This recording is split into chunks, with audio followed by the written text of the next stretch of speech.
அரசியல் ஆதாயம் தேட அலைந்து கொண்டிருக்க ரெண்டுமே இப்போ வந்து ராமதாஸ் அவர்களும் போயிருக்கீங்களா போனாங்க. 88 வயசாச்சு, வீட்டுல படுத்து ரெஸ்ட் எடுக்கலாம்.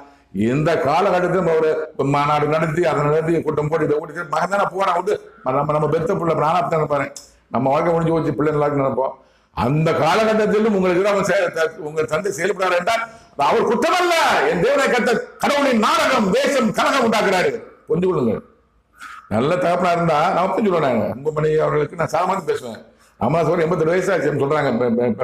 பாக்குறோம் 88 வயசான மகன் வந்து என்னன்னு பாரு. நானா இருந்தா இப்பயே மகன் என்ன கொடுத்துருவேன். என் ஜட்டி தவிர என்ன கொடுத்துருவேன். நான் என்ன மகன் என்ன கேட்டா கொடுத்துருவேன். அவனுடைய பழைய செருப்பை தான் நான் போடுவேன். பழைய கையில தான் நான் கட்டுவேன். நான் ஏன்னா அவருக்கு புது கையில் எடுத்து கொடுத்து நான் பழைய கையில கட்டுவேன். அவனை புது துண்டு எடுத்து கொடுத்து பழைய வாங்கி யூஸ் பண்ணுவேன். இது என்னுடைய எண்ணம். நம்ம பிள்ளை நல்லா இருக்கட்டும், நம்ம பெத்தம் நல்லா இருக்குன்னு. அதே மாதிரி ராமதாஸ் அவருக்கு கையெழுத்து பண்ணீங்க. பெரிய 88 வயசாச்சு.